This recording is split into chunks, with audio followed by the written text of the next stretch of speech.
ਅੱਜ बाबा साहब डॉक्टर भीमराव अंबेडकर जी के परिनिर्वाण दिवस से सतगुरु रविदास धर्म समाज की समुची टीम होर भी जोड़े साडे सत्कारयोग साथी बाबा साहब नूं शरधा सुमन करन भेंट पहुँचे ने।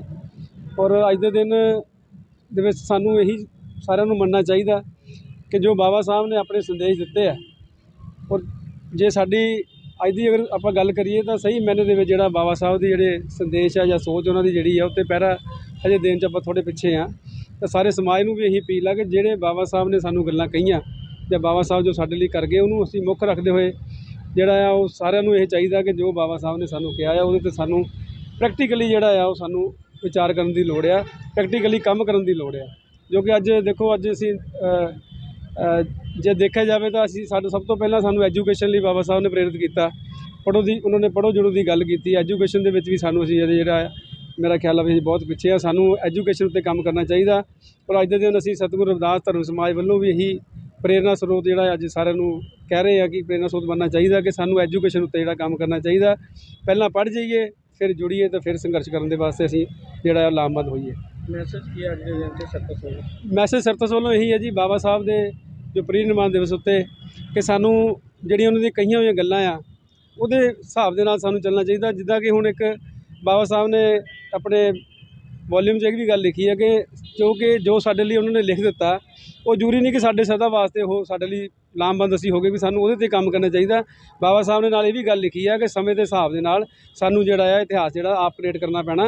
और तुसीं अज देखो जो भारत के हालात आ उहनूं मद्देनज़र रखते हुए तो सानूं पहलां सब तो पहलां इकट्ठे होण दी लोड़ आ। दूजी जिहड़ी गल आ जिहड़ा हुण जिहड़ा गांह इतिहास बनना है वो सानूं अपने हिसाब नाल क्रिएट करना पैना। जिहड़ियां गल्लां उन्होंने कहीआं उन्हां ते सानूं पुनर विचार करन दी लोड़ आ सारिਆਂ ਨੂੰ।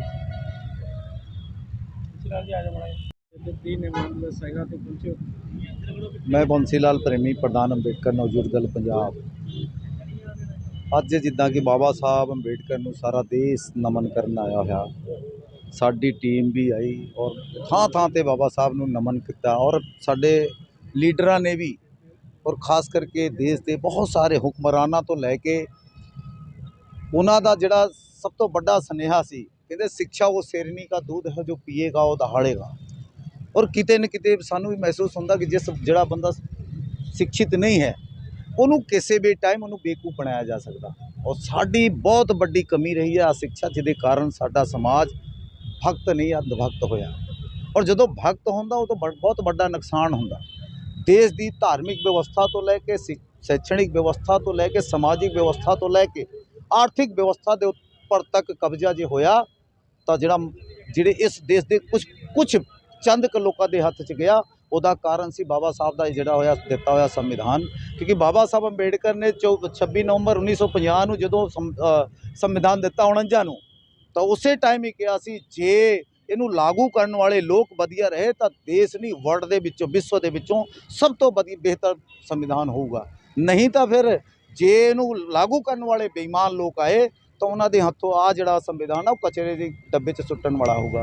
तो मैनू अज दुखद आ जिथे बाबा साहब नूं नमन करन आया उत्थे सानू दुख भी व्यक्त कर रहा मैं कि इस देश दे विच लगभग 7 दशक बीतण तो बाद अज किसी मंदिर दी मैं किसी की गल कर रहा, मैं धार्मिक भावना नूं किसी दे ठेस नहीं पहुँचाउणा चाहुंदा पर किसी मंदिर की मुख जिहड़ी आ उहदी पुजारन कोई साडी भैण हैगी आ किसी भी, चाहे हिंदू दी होवे चाहे सिख दी होवे चाहे मुस्लिम दी होवे चाहे ईसाई दी होवे चाहे बौद्ध दी होवे चाहे पारसी दी होवे चाहे यहूदी दी होवे चाहे जिहदी मर्जी होवे। इहदा कारण है कि बाबा साहब अंबेडकर ने जे उन्हां दी बदौलत अज किते साडे लोग 135 सांसद गए आ तो मेरे ख्याल वो आरक्षण की व्यवस्था के तहत उदा जे देखिए तो साडा समाज तो सब तो ताकतवर है पर ताकतवर होने के बावजूद भी अज साडियां धीआं भैणां नाल जाति हो रही है, बलात्कार हो रहा है, एट्रोसिटी हो रही है, अज साडे लोकां दे उत्ते तदसत हो रहा।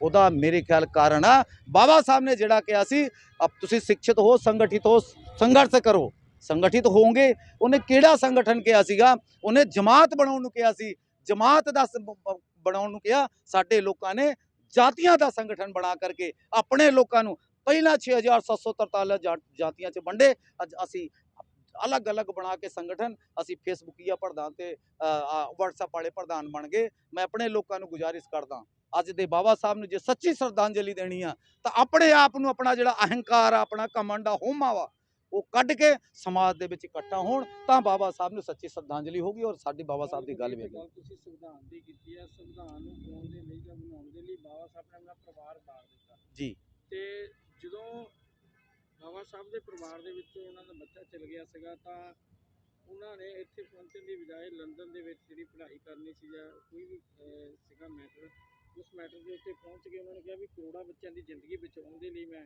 ਆਪਣਾ ਬੱਚਾ ਕਰੋ। ਬਹੁਤ ਸਹੀ ਗੱਲ ਤੁਸੀਂ ਜਿਹੜੀਆਂ ਇਤਿਹਾਸਕ ਗੱਲਾਂ ਛੇੜ ਕੇ ਸਾਨੂੰ ਮਹਿਸੂਸ ਕਰਾਤਾ। ਮੇਰੇ ਖਿਆਲ ਕਿ ਮੇਰੇ ਵੀ ਰੋਂਗਟੇ ਕਿਤੇ ਨਾ ਕਿਤੇ ਖੜੇ ਹੋ ਗਏ। ਬਾਬਾ ਸਾਹਿਬ ਅੰਬੇਡਕਰ ਜਦੋਂ ਰਾਜ ਰਤਨ ਅੰਬੇਡਕਰ ਦਾ ਜਿਹੜਾ ਛੋਟਾ ਬੱਚਾ ਸੀਗਾ, ਉਹਨੇ ਇਹ ਗੱਲ ਕਹੀ ਸੀ ਕਿ ਜਦੋਂ ਉਹ ਉਹਨਾਂ ਦੀ ਜਿਹੜੀ ਵਾਈਫ ਰਮਾਬਾਈ ਅੰਬੇਡਕਰ ਨੇ ਬਾਬਾ ਸਾਹਿਬ ਦੇ ਕੰਧੇ ਤੇ ਸਿਰ ਰੱਖ ਕੇ ਰੋਣ ਲੱਗੇ ਔਰ ਕਹੀ ਕਿ ਜਿਹਨੂੰ ਤੁਸੀਂ ਰਾਜਾ ਬਣਾਉਣਾ ਚਾਹੁੰਦੇ ਸੀ ਉਹ ਤਾਂ ਇਸ ਦੁਨੀਆ 'ਚ ਰਾਜ ਰਤਨ ਨਹੀਂ ਰਿਹਾ, ਹੁਣ ਤੁਸੀਂ ਕਿਉਂ ਬਣਾਓਗੇ। ਬਾਬਾ ਸਾਹਿਬ ਅੰਬੇਡਕਰ ਨੇ ਇਹ ਗੱਲ ਕਹੀ ਸੀ ਕਿ ਆਏ ਰਮਾ, ਤੂੰ ਤਾਂ ਮੇਰੇ ਕੰਧੇ ਤੇ ਆਪਣਾ ਸਿਰ ਰੱਖ ਕੇ ਰੋ ਸਕਦੀ ਆ, ਮੈਂ ਕਿਹਦੇ ਕੰਧੇ ਤੇ ਸਿਰ ਰੱਖ ਕੇ ਰੋਵਾਂ। ਤੇਰਾ ਇੱਕ ਬੱਚਾ ਰਾਜ ਰਤਨ ਦਿਖਾਈ ਦੇ ਰਿਹਾ, ਮੈਨੇ ਦੇਸ਼ ਦੇ ਕਰੋੜੀ ਬੱਚੇ ਨਜ਼ਰ ਆ ਰਹੇ ਨੇ ਜਿਨ੍ਹਾਂ ਵਾਸਤੇ ਉਹ ਜਿਹੜੇ ਆ ਉੱਥੇ ਮਿੱਟੀ ਜਿਹੜੀ ਉੱਥੇ ਪਾਰਥਿਵ ਸਰੀਰ ਛੱਡ ਕੇ ਲੰਡਨ 'ਚ ਗਏ ਸੀ। ਉਹੀ ਤਾਂ ਦੁੱਖ ਹੈ ਕਿ ਬਾਬਾ ਸਾਹਿਬ ਅੰਬੇਡਕਰ ਨੇ ਕਿਹਾ ਸੀ 10 ਡਾਕਟਰ 20 ਵਕੀਲ 30 ਇੰਜੀਨੀਅਰ ਜਿੱਦਣ ਮੇਰੇ ਸਮਾਜ ਦੇ ਵਿੱਚ ਖੜੇ ਹੋ ਗਏ ਮੇਰੇ ਸਮਾਜ ਦਾ ਕਾਇਆ ਕਲਪ ਹੋ ਜਾਊਗਾ। ਅੱਜ ਉਹ ਵਕੀਲ ਆਪਣੀ ਜਿਹੜੀ ਆ ਉਹ ਟਾਈ ਕੋਟ ਪੈਂਟ ਪਾ ਕੇ ਆਪਣੇ ਸਮਾਜ ਦੇ ਵਿੱਚ ਜਾ ਕੇ ਰਾਜੀ ਨਹੀਂ ਹੈ। ਚੁੰਗੀਆਂ ਦੇ ਵਿੱਚ ਗਿਆ ਤਾਂ ਉਹਦੇ ਪੈਰ ਗੰਦੇ ਹੋ ਜਾ। ਉਹੀ ਮੈਂ ਗੱਲ ਕਰ ਰਿਹਾ ਕਿ ਬਾਬਾ ਸਾਹਿਬ ਅੰਬੇਡਕਰ ਇਸੇ ਕਰਕੇ ਕਹਿੰਦੇ ਸੀ ਕਿ ਬਈ ਤੁਸੀਂ ਸਿੱਖਿਆ ਵਾਸਤੇ ਬਾਬਾ ਸਾਹਿਬ ਨੇ ਜਿਨ੍ਹਾਂ ਨੂੰ ਭੇਜਿਆ ਸੀ ਉਹ ਵੀ ਵਾਪਸ ਨਹੀਂ ਆਏ, ਜਿਹੜੇ ਆਏ ਤਾਂ ਉਹ ਜਾ ਕੇ ਅੱਜ ਉਹਨਾਂ ਦੀ ਬਦੌਲਤ ਲੋਕਾਂ ਨੇ ਕਮਾਈ ਕਰਕੇ ਕੋਟੀ ਕਾਰਾਂ ਬੰਗਲੇ ਤੇ ਬਾਹਰ ਇੱਕ ਵਧੀਆ ਪਾਰਕ ਬਣਾ ਕੇ ਉੱਥੇ ਵਧੀਆ ਜੀ ਚੇਅਰ ਦੇ ਵਿੱਚ ਅਖਬਾਰ ਪੜ੍ਹ ਰਹੇ ਨੇ ਤੇ ਕੁੱਤਾ ਉੱਥੇ ਉਹਦਾ ਤਾਂ ਸਨਮਾਨ ਕਰਦੇ ਆ, ਆਪਣੇ ਲੋਕਾਂ ਦਾ ਨਹੀਂ ਕਰਦੇ ਆ। ਇਸ ਕਰਕੇ ਤੁਸੀਂ ਦੁੱਖ ਦੀ ਰਗ ਦੇ ਉੱਤੇ ਜਿਹੜਾ ਹੱਥ ਰੱਖਿਆ, ਮੈਂ ਸਮਝਦਾ ਕਿ ਅੱਜ ਇੱਕ ਇਤਿਹਾਸਿਕ ਦਿਨ ਆ। ਬਾਬਾ ਸਾਹਿਬ ਸਾਡੇ ਵਿੱਚ ਨਹੀਂ ਰਹੇ ਔਰ ਅੱਜ ਬਾਬਾ ਸਾਹਿਬ ਦਾ ਪ੍ਰੀ-ਨਿਰਵਾਣ ਦਿਵਸ ਮਨਾ ਰਹੇ ਆ। ਪ੍ਰੀ-ਨਿਰਵਾਣ ਦਾ ਮਤਲਬ ਹੁੰਦਾ ਦੁਬਾਰਾ ਤੋਂ ਬਾਬਾ ਸਾਹਿਬ ਗਏ, ਬਾਬਾ ਸਾਹਿਬ ਦਾ ਪਾਰਥਿਵ ਸਰੀਰ ਗਿਆ, ਉਹਨਾਂ ਦੀ ਸੋਚ ਉਹਨਾਂ ਦਾ ਸਿਰਫ ਜੈ ਭੀਮ ਕਹਿਣ ਦੇ ਨਾਲ ਮੇਰਾ ਕੁਝ ਨਹੀਂ ਹੋਣਾ। ਜੈ ਭੀਮ ਬਾਬਾ ਸਾਹਿਬ ਦੇ ਬੁੱਤ ਦੇ ਹਾਰ ਪਾ ਕੇ ਕੁਝ ਨਹੀਂ ਹੋਣਾ। ਜ਼ਮੀਨ ਤੇ ਆ ਕੇ ਬਾਬਾ ਸਾਹਿਬ ਦੀ ਜਿਹੜੀ ਕਹੀ ਹੋਈ ਗੱਲ ਆ ਉਹਨੂੰ ਲੈ ਕੇ ਅੱਗੇ ਜਾਣੀ ਪੈਣੀ ਆ, ਤਾਂ ਬਾਬਾ ਸਾਹਿਬ ਨੂੰ ਸੱਚੀ ਸ਼ਰਧਾਂਜਲੀ ਹੋਊਗੀ। ਜੈ ਭੀਮ ਜੈ ਭਾਰਤ।